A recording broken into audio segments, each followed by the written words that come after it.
오늘 함께 나눌 말씀을 찾아보도록 하겠습니다. 오늘 구약성경 한 군데입니다. 우리 이사야 1장 우리 1절부터 20절까지 말씀. 이사야 1장 1절부터 20절까지 말씀입니다. 구약성경 968쪽이 되겠습니다. 이사야 1장 1절부터 20절까지 말씀.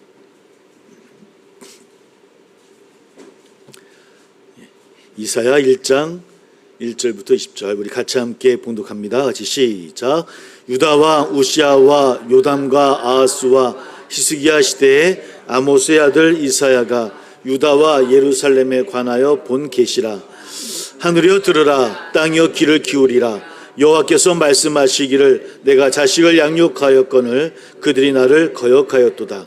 소는 그 임자를 알고 나귀는 그 주인의 구유를 알건만은 이스라엘은 알지 못하고 나의 백성은 깨닫지 못하는도다 하셨도다. 슬프다. 범죄한 나라여 허물진 백성이여 행악의 종자여 행위가 부패한 자식이로다. 그들이 여호와를 버리며 이스라엘의 거룩하신 이를 만홀히 여겨 멀리하고 물러갔도다. 너희가 어찌하여 매를 더 맞으려고 폐역을 거듭하느냐. 온 머리는 병들었고 온 마음은 피곤하였으며 발바닥에서 머리까지 성한 곳이 없이 상한 것과 터진 것과 새로 맞은 흔적뿐이거늘 그것을 짜며 싸매며 기름으로 부드럽게 함을 받지 못하였도다. 너희의 땅은 황폐하였고 너희의 성읍들은 불에 탔고 너희의 토지는 너희 목전에서 이방인에게 삼켜졌으며 이방인에게 파괴된 같이 황폐하였고 딸 시온은 포도원의 망대같이 자매밭의 원두막같이 에워싸인 성읍같이 겨우 남았도다. 만군의 여호와께서 우리를 위하여 생존자를 조금 남겨두지 아니하셨다면 우리가 소돔 같고 고모라 같았으리로다. 너희 소돔의 관원들아 여호와의 말씀을 들을지어다. 너희 고모라의 백성아 우리 하나님의 법에 귀를 기울일지어다. 여호와께서 말씀하시되 너희의 무수한 재물이 내게 무엇이 유익하뇨. 나는 순양의 번제와 살진 짐승의 기름에 배불렀고 나는 수송아지나 어린 양이나 순염소의 피를 기뻐하지 아니하노라. 너희가 내 앞에 보이러 오니 이것을 누가 너에게 요구하였느냐. 내 마당만 밟을 뿐이니라. 헛된 재물을 다시 가져오지 말라. 분향은 내가 가중히 여기는 바요. 안식일과 대회로 모이는 것도 그러하니 성애와 아울러 악을 행하는 것을 내가 견디지 못하겠노라. 내 마음이 너의 월삭과 정한 절기를 싫어하나니 그것이 내게 무거운 짐이라. 내가 지기에 곤비하였느니라. 너희가 손을 펼 때 내가 내 눈을 너에게 가리고 너희가 많이 기도할지라도 내가 듣지 아니하리니 이는 너희의 손에 피가 가득함이라. 너희는 스스로 씻으며 스스로 깨끗하게 하여 내 목전에서 너희 악한 행실을 버리며 행악을 그치고 선행을 배우며 정의를 구하며 학대받는 자를 도와주며 고아를 위하여 신원하며 과부를 위하여 변호하라 하셨느니라. 여호와께서 말씀하시되 오라 우리가 서로 변론하자. 너희의 죄가 주홍 같을지라도 눈과 같이 희어질 것이요 진홍같이 붉을지라도 양털같이 희게 되리라. 너희가 즐겨 순종하면 땅의 아름다운 소산을 먹을 것이요 너희가 거절하여 배반하면 칼에 삼켜지리라. 여호와의 입의 말씀이니라. 아멘. 우리 잠깐 함께 기도하겠습니다. 할렐루야. 감사 영광을 돌립니다. 우리가 예배함이 우리에게 귀한 복이요 또 찬양함이 우리에게 은혜임을 이 시간 고백합니다. 귀한 시간을 주심을 감사를 드리고 또 함께 모일 수 있음을 감사와 영광을 돌립니다. 우리들 마음속에 이 시간 간절하고 또 갈망하는 소망하는 마음을 허락해 주시고 그 마음을 모아서 예배하는 이 시간을 통해서 다시 힘을 얻어 세상 가운데 또 한 분 한 분 교회로 나아갈 수 있는 우리 모두 될 수 있도록 인도하여 주옵소서. 눈물로 기도하는 제목들이 있는 줄 압니다. 하나님이여 그 기도의 제목들을 다 흡양해 주시고 기도의 열매로 살아가는 우리 모두 되기를 소망합니다. 그래서 주님이 도와주셨노라고 함께 하셨노라고 함께 간증하며 기뻐할 수 있는 우리 일들이 많이 일어날 수 있도록 하나님이 함께 해주시고 인도하여 주옵소서. 우리에게 지혜를 더해 주옵시고 우리 마음속에 늘 말씀으로 굳건히 서게 하여 주옵시고 그래서 우리를 통해서 하나님을 많은 사람들이 알게 되어지는 놀라운 일들이 일어날 수 있기를 소망합니다. 그런 마음으로 함께 예배하고 그런 마음으로 함께 나아가는 이 시간 될 수 있도록 함께하여 주옵소서. 오늘도 귀한 예물로 드려진 귀한 손길 있는 줄 압니다. 하나님 기뻐 받아 주옵소서. 충만케 해주시고 더 채워주시고 이 땅에 복을 더하여 주옵소서. 보이지 않는 곳에서 교회와 성도님들을 위해 수고하고 애쓰며 또 눈물로 기도하는 귀한 마음도 있는 줄 압니다. 다 회방해 주시사 나누며 베푸는 복도 허락하여 주옵소서. 오직 말씀 가운데 은혜 허락하여 주옵시고 오직 주님만이 영광받아 주옵소서. 예수님의 이름으로 감사하며 기도하옵나이다. 아멘. 우리 소람 인사 나누겠습니다. 당신이 바로 새안교회입니다 라고 소리 인사 나눕니다. 새안교회입니다. 감사합니다. 감사합니다. 우리 오늘 처음 이렇게 오신 우리 주중에 한번 만나 뵀는데 우리 박미경 성도님이 또 같이 참석하셨어요. 중앙에 앉아 계신 분이신데 제가 비가 와서 오시나 안 오시나 밖에도 한번 나가보고 그랬었는데 오셔서 너무나 기쁩니다. 함께 예배 드려서 기쁜 마음이 되었으면 좋겠습니다. 비가 많이 내려서 좀 걱정하는 마음으로 또 밤을 보냈습니다. 몇 분 이렇게 또 톱밥도 갖고 오신 분도 계시고 그러셔서 비가 많이 오면 어쩌나 했는데 다행히 거지는 그나마 괜찮은 것 같습니다. 좀 많은 이웃들이 피해를 좀 안 당했으면 좋겠다라는 생각도 해보게 되어지고요. 그런 마음으로 예배를 드립니다. 오늘 함께 나눌 말씀은 이사야서의 말씀을 읽었습니다. 오늘 특별히 그 아하스의 다음에 히스기야 왕에 관한 이야기입니다. 히스기야 왕은 13대 이스라엘 남유다의 왕이었었고요. 29년 동안 왕이 있었던 어쩌면 이스라엘 왕 가운데 가장 위대한 왕이다라고 이야기할 때도 들어가는 그런 왕입니다. 아하스가 죽고 개혁적인 그런 마음으로 그의 아들 히스기야가 왕이 오릅니다. 히스기야는 아하스와는 달리게 북이스라엘이 멸망한 이유가 하나님 앞에서 떠났던 것 때문에 그렇게 어려움을 당한 것이다라고 깨닫게 되어졌고 그래서 당장 우상 숭배에 빠진 유다 전역에 개혁의 칼을 들이댔던 왕이 바로 히스기야 왕이었습니다. 우상 숭배의 근원지인 산당을 제거하고 또 바알과 아세라 목상을 찍고 백성들이 민간 신앙으로 섬겨온 과거 모세가 만든 노뱀도 부수는 일들을 행하게 되어집니다. 오랫동안 방치되어졌던 예루살렘 성전 예배 제사가 되겠죠. 그 제사도 다시 회복하게 되어집니다. 당시 북이스라엘은 물론 유다도 유월절을 지키지 않았던 때였습니다. 이에 히스기야는 유다 백성은 물론 멸망한 북이스라엘 유민까지 초청하여서 이스라엘 민족 전체 공동체가 유월절 행사를 대대적으로 지키면서 그 절기를 지켜야 된다라고 또 선포를 하게 되어집니다. 그렇게 폐지되었던 각종 여호와의 절기와 수많은 예배가 바로 히스기야 왕 시대에 다시 회복되어집니다. 이 모든 변화가 히스기야의 종교 개혁 때문이었던 것 같습니다.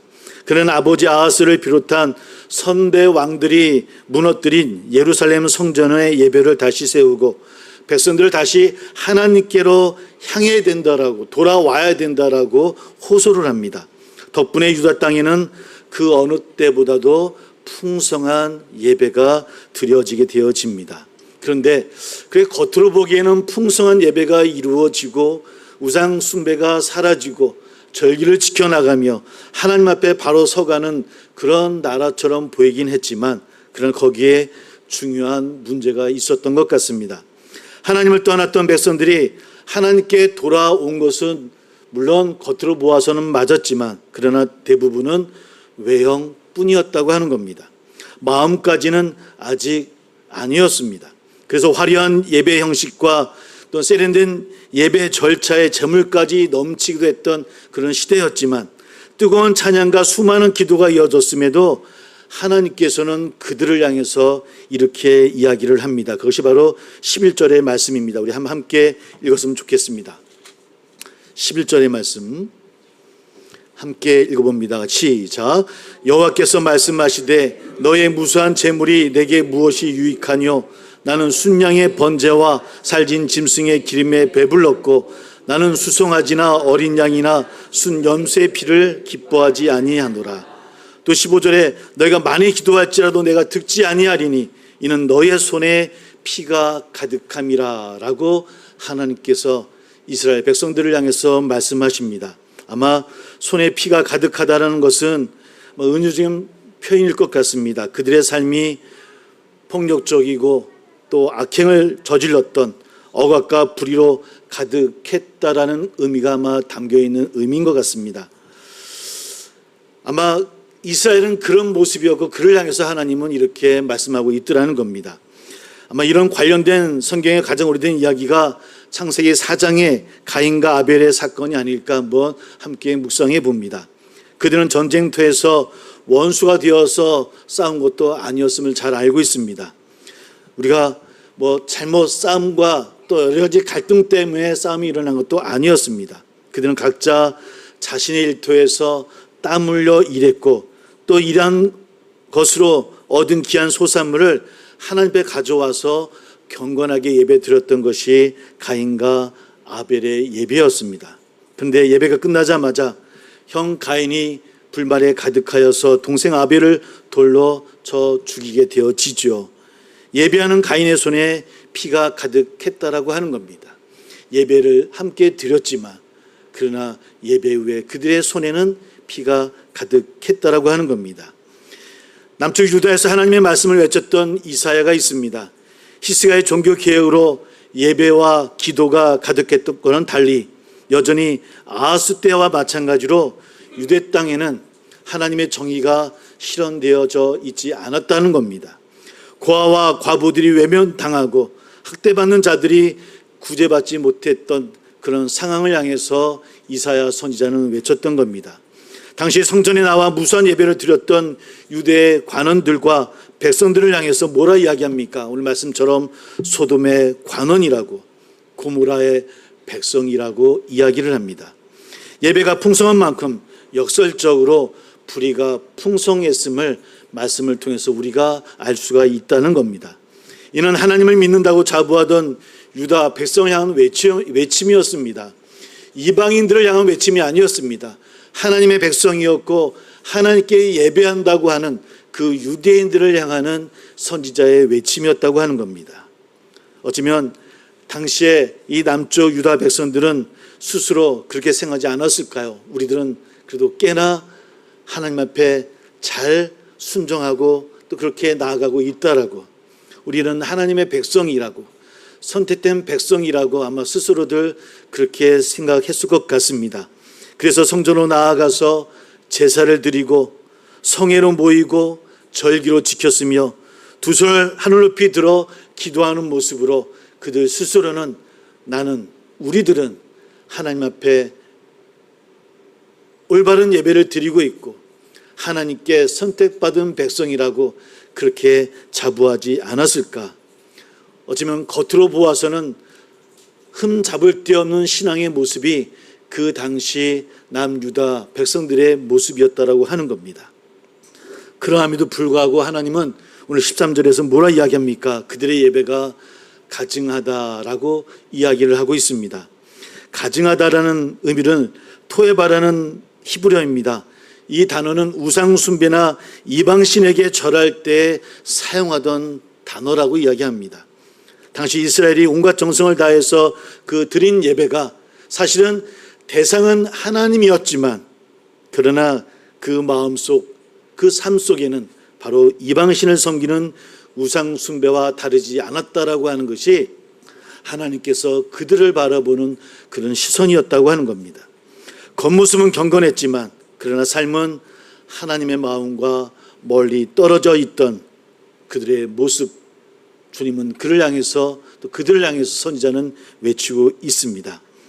이런 말씀을 우리가 묵상하며 되돌아보면서 또한 우리 또한 그들과 얼마나 많이 다를까라고 하는 그런 생각을 해보게 되어집니다. 우리 모두가 예배당에 나와서 함께 예배를 드립니다. 함께 예배하고 찬양하고 또 함께 기도합니다. 그러나 우리의 마음이 하나님 마음에 닿지 않고 있다고 한다면, 그분이 계시지 않는 듯 말하고 또 그렇게 우리가 행동하고 있다고 한다면 어쩌면 그것은 오늘 하나님을 무시하는 우리의 삶의 모습은 아닌지요.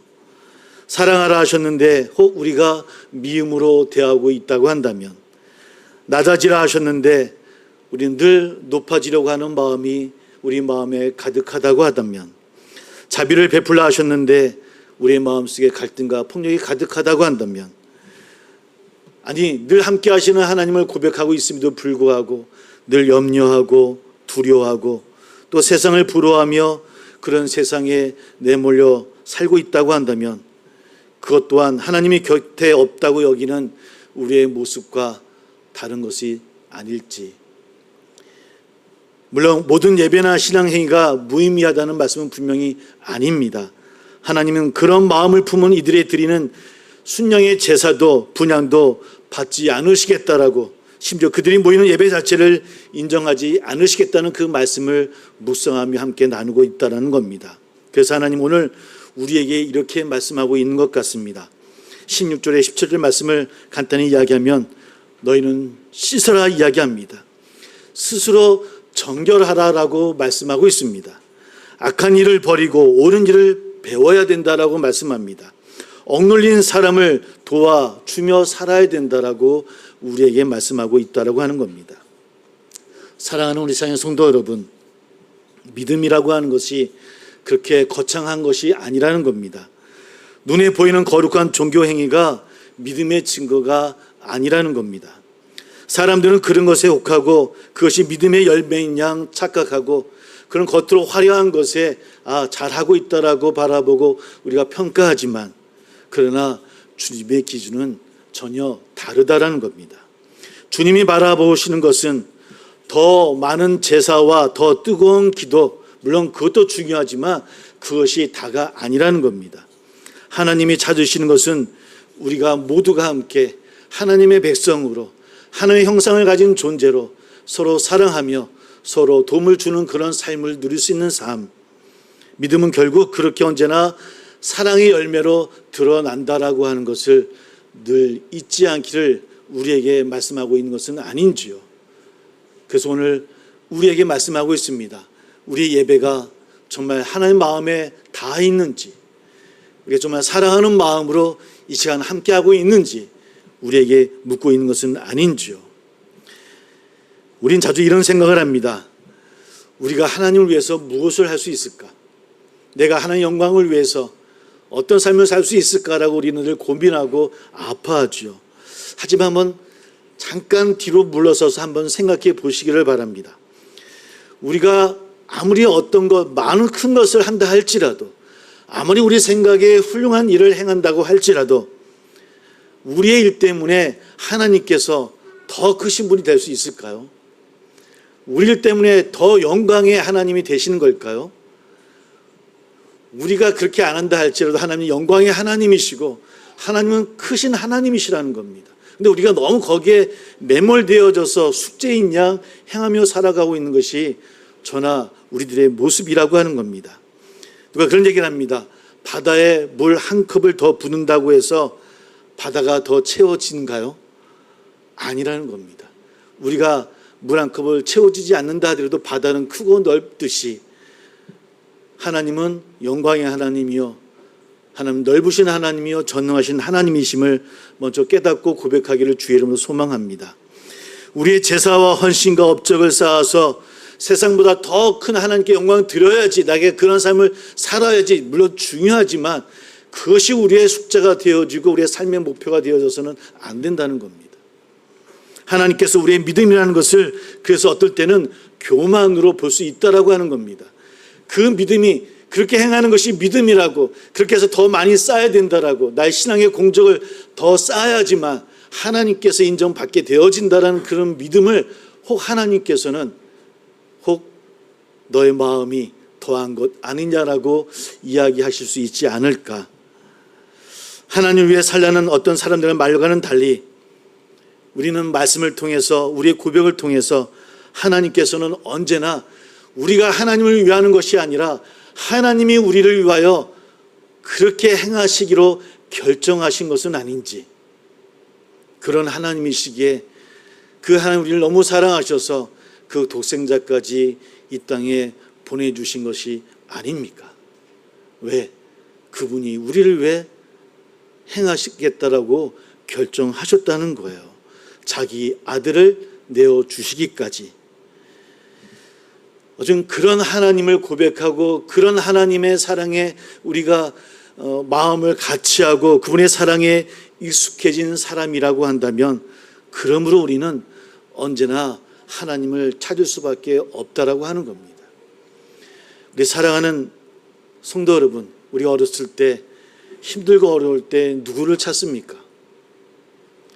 늘 누구를 부릅니까? 늘 엄마와 아빠를 부르지 않습니까?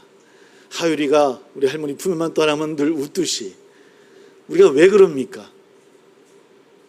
그분의 사랑 때문이고 그분의 자비 때문이고, 우리가 뭘 행하기 위해서 뭘 행했기 때문에 사랑하는 것이 아니라 그분이 우리를 위하는 사랑하겠노라 결정하셨기에 우리는 늘 그분의 사랑을 알고 그분을 찾게 되어진다는 거예요. 그래서 우리는 그분께 돌아갑니다. 내가 복으로 누리고 있는 그 모든 것들을, 그래서 우리는 그 환대와 사랑과 용서를, 그 사랑을 잘 알기 때문에 또한 그 사랑과 환대를 다시 세상으로 돌려보낼 수 있다라고 하는 겁니다. 그것이 이렇게 살아가는 우리 그리스도인들의, 하나님의 백성들의 발자취요 신앙의 삶이 아닌지요. 그래서 이 시간 우리 모두 함께 믿음이라고 하는 것은 다함이 없고 넘치듯 부어지는 그 사랑을 경험하는 것이 믿음이 아닐까 함께 묵상해 보았으면 좋겠습니다. 하나님의 환대를 기대하는 마지막까지 남아있는 그 마음이요. 어렵고 힘든 가운데 있지만 그러나 하나님이 나를 사랑해 주시고 포기하지 아니하시고 늘 나와 함께 하실 것이라는 그 마음으로 다가갈 수 있는 그 마음, 그것이 믿음입니다. 그래서 믿음은 언제나 사랑받음과 사랑함 안에서 함께 존재하는 겁니다. 그것을 고백하기에 믿음은 우리에게 기쁨이 되어지고 복이 되어지고 은혜가 되어집니다. 장로교 조직신학자인 박용돈 교수의 이야기를 좀 풀어서 말씀을 드립니다. 그분이 구원에 대해서 이렇게 얘기합니다. 예수 믿고 죽어서 하늘나라 가는 것이 구원이라고 생각하는 것, 그렇게만 이해하는 것은 성경이 말하는 구원과는 거리가 좀 멀다라고 하는 겁니다. 우리는 그렇게 이야기하죠. 예수 믿고 예수님을 고백하면 하늘나라 가는 것, 그것이 곧 구원이다. 근데 이렇게만 믿는 것은 성경의 말씀과는 거리가 있다라는 겁니다. 특별히 바울이 말하는 구원은 그리스도의 구속사역, 즉 그의 죽음, 십자가와 부활에 함께 참여하는 것이고 함께 연합하는 것이다라고 이야기합니다. 그리스도께 일어난 일이 그와 그를 고백하고 그의 사랑 안에 거하는 그런 성도들은 그의 삶과 함께 연합한다고 하는 것은 그 안에 거하며 그의 삶이 곧 나의 삶이 되어져서 그의 모습처럼 살아가는 삶. 죄와 허물로 죽었던 이들이 그리스도와 함께 우리가 다시 되살아나고 회복되어지고 일으킴을 받아서 그리스도와 함께 하늘에 앉은 그런 모습이 되어진 것, 그것이 구원의 결정이라는 거예요. 그래서 바울은 그 종말과 하늘의 관점에서 구원과 신자와 교회의 정체성을, 그 삶을 규정하고 있다라고 그분은 이야기를 합니다. 그래서 부활하신 그리스도와 함께 하나가 되어지고 만물을 다스리는 권세를 행하시는 그 주님처럼 똑같이 우리도 그런 권세를 가지고 하늘나라에 함께하고 있다라고 믿는 것, 그것은 물론 후에 일어나는 일이지만 그것이 우리의 삶 가운데 이미 이루어졌다라고 고백하는 삶. 그래서 구원은 살아서 그 하늘에 앉아서 그리스도의 통치에 참여하는 것, 하나님의 형상으로서 왕적 권위와 회복하는 것, 이것이 구원이다라고 이야기합니다. 이거 좀 풀어서 말씀을 드리겠습니다. 말은 어렵지만 이런 말씀입니다. 곧 구원이라는 삶, 구원의 삶이 무엇이냐? 우리가 예수 그리스도를 나의 구주로 고백하는 그 삶이 나와 함께하고 그와 연합함으로 그의 십자가와 부활의 역사의 사건이 내 삶 속에서 함께 이루어진다는 겁니다. 내가 고백함으로 내 삶이 예수님의 삶으로 함께 하나가 되어지는 삶이라는 겁니다. 내가 곧 예수의 삶이 되어지고 예수님의 권세가 곧 나의 삶의 권세가 되어져서 이 땅에서 예수님의 모습으로 또 그리스도의 삶으로 살아갈 수 있는 삶, 이것이 바로 구원에 이르는 구원이다라는 삶. 그저 예수 믿고 천당에 가는 삶이 아니라 이 땅의 삶에서 또 하늘의 그 기쁨을 소망하면서 이 땅에서부터 예수의 삶으로 예수의 권세로 살아가는 삶, 이것이 바로 구원이라고 하는 거예요.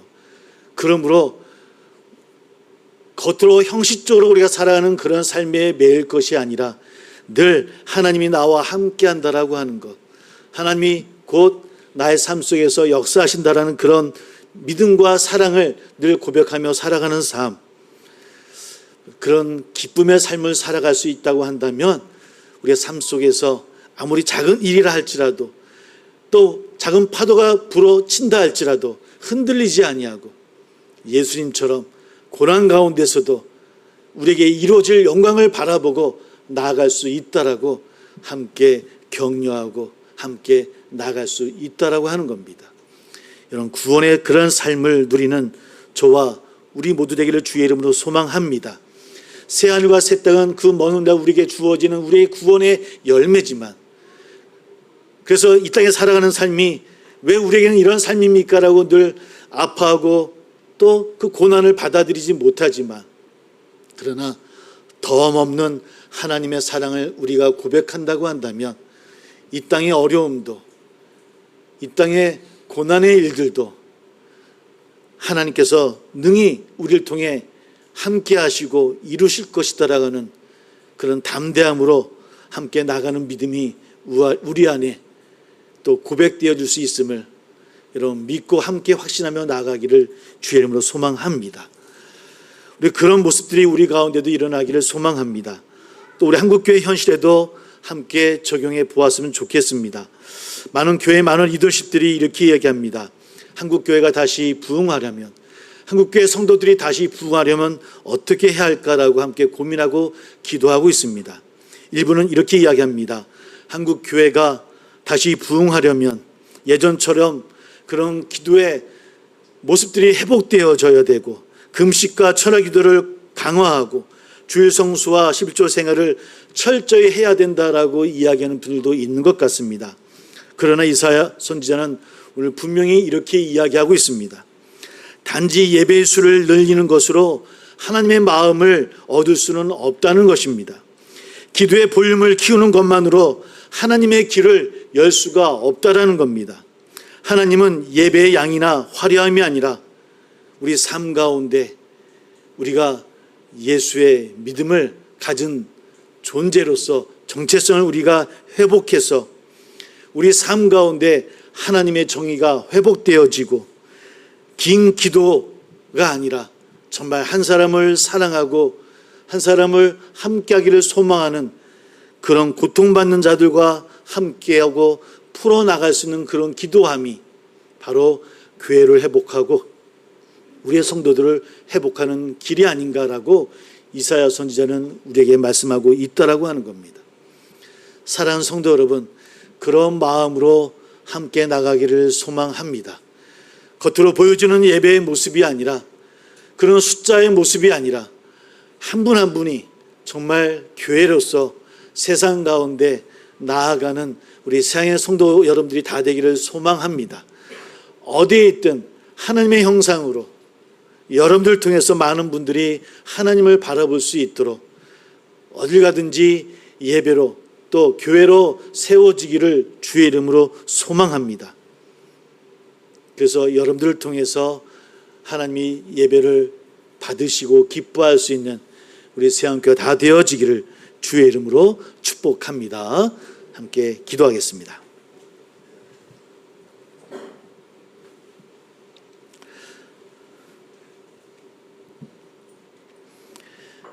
늘 우리 모두가 구원의 기쁨 가운데 거하기를 소망합니다. 더함이 없는 하나님의 그 사랑 안에 그 사랑을 고백하며 어떤 상황 속에서도 흔들리지 않는 믿음의 모습으로 나아가기를 소망한다라고, 구원은 살아서 우리 삶 가운데 이루어지는 귀한 삶의 열매임을 우리가 다시 한번 고백하기를 소망한다라고 함께 기도하며 성찬을 함께 준비하도록 하겠습니다. 함께 기도합니다.